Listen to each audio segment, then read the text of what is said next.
Hello दोस्तों, कैसे हो आप सब। दोस्तों, क्या आप जानते हैं किन्नर सेक्स कैसे करते हैं? क्या किन्नर शादी करते हैं? क्या आपने कभी सोचा है कि जो लोग हमारी खुशी में बिना बुलाए शामिल हो जाते हैं, वो लोग जिनके एक सिक्का लेकर पर्स में रखने के बाद धन की कमी नहीं होती, वो लोग जिनकी दुआओं से ही सारे बिगड़े काम ठीक हो जाते हैं। जी हाँ दोस्तों, आप सही समझ रहे हैं, हम बात कर रहे हैं भगवान के बनाए थर्ड जेंडर यानी किन्नरों की, जिनका नाम सुनते ही आज हमारे समाज में लोग मुंह फेर लेते हैं। बड़े ही अफसोस के साथ कहना पड़ रहा है कि हमारे समाज में किन्नरों को हिजड़ा, चक्का और न जाने कौन कौन से नामों से बुलाया जाता है और इनको बिल्कुल भी इज्जत नहीं दी जाती। दोस्तों, आज हम आपको किन्नरों के बारे में कुछ ऐसी बातें बताएंगे जिन बातों को आप कब से सुनना चाहते थे। तो चलिए दोस्तों, बिना आपका टाइम वेस्ट किए वीडियो को शुरू करते हैं।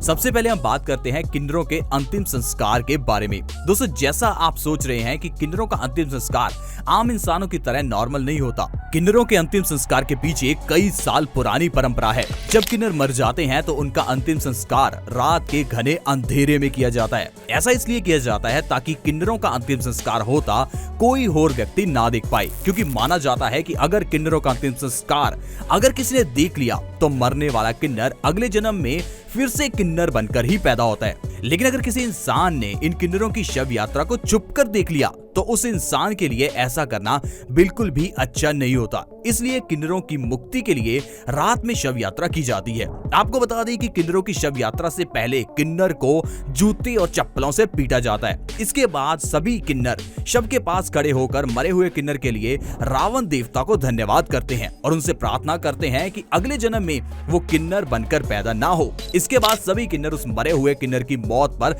जश्न मनाते हैं। कहा जाता है कि किन्नरों की जिंदगी शुरू से लेकर अंत तक मुश्किलों भरी ही होती है। इसकी वजह से किन्नर के मरने पर सभी किन्नर खुशी से नाचने गाने लगते हैं और जश्न मनाते हैं।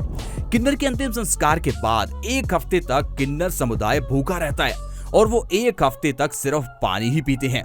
दोस्तों, कहा यह भी जाता है कि इन किन्नरों को श्री राम जी का वरदान प्राप्त है, इसलिए किन्नरों से एक सिक्का लेकर पर्स में रखने से धन की कमी दूर हो जाती है। महाभारत में जब अर्जुन संगीत और नृत्य की शिक्षा ले रहे थे तब उर्वशी नाम की एक अप्सरा उन पर मोहित हो गई थी, जिसके बाद उर्वशी अर्जुन के सामने प्रकट हो गई। लेकिन अर्जुन ने उन्हें देखकर माता का सम्मान दिया, जिससे क्रोधित होकर अप्सरा उर्वशी ने अर्जुन को 1 साल तक किन्नर बनकर रहने का श्राप दे दिया। क्या किन्नर शादी करते हैं? जी हाँ दोस्तों, आपको बता दें कि किन्नर शादी भी करते हैं, लेकिन हैरानी की बात तो यह है कि किन्नर किसी इंसान से नहीं बल्कि भगवान रावण से शादी करते हैं। और यह किन्नरों की शादी एक दिन की ही होती है, क्योंकि शादी के अगले दिन ही रावण देवता की मौत हो जाती है और सारी किन्नर विधवा हो जाती हैं। अगर किसी के घर में किन्नर बच्चा पैदा होता है तो उसकी पहचान कैसे करें? दोस्तों, अब हम आपको सबसे ज्यादा पूछे जाने वाले इस सवाल के बारे में बताते हैं कि अगर किसी घर में किन्नर बच्चा पैदा होता है तो उसकी पहचान कैसे की जाती है।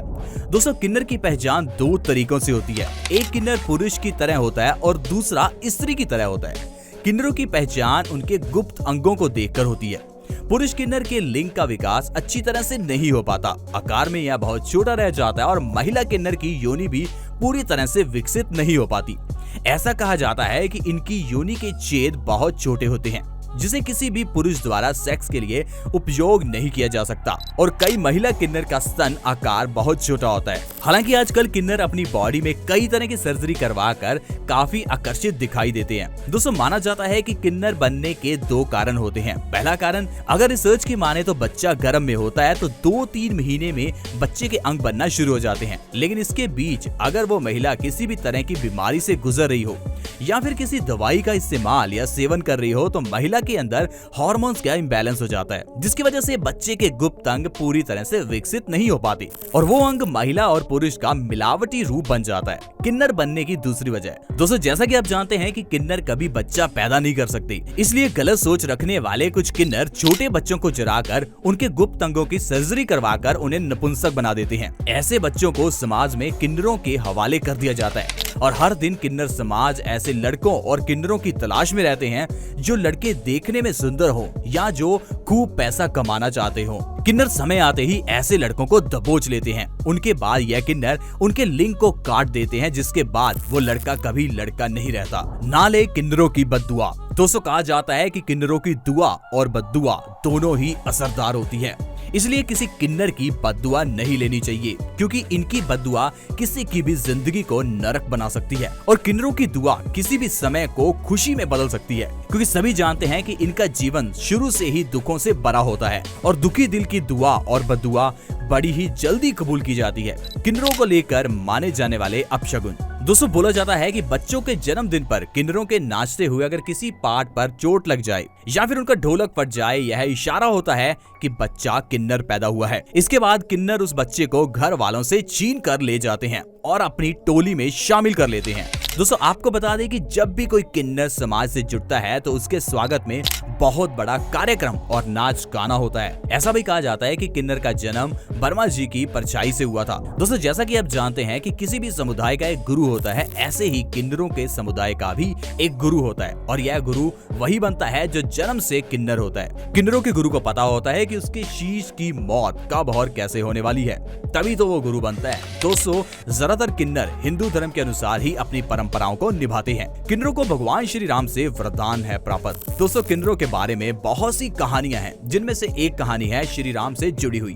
जब श्री राम जी 14 वर्ष का वनवास काटने के लिए अयोध्या छोड़कर वन में जा रहे थे, तब उनकी प्रजा और किन्नर समुदाय उसके पीछे पीछे चलने लगे थे। तब श्री राम ने उन सभी को अयोध्या वापस जाने के लिए कह दिया।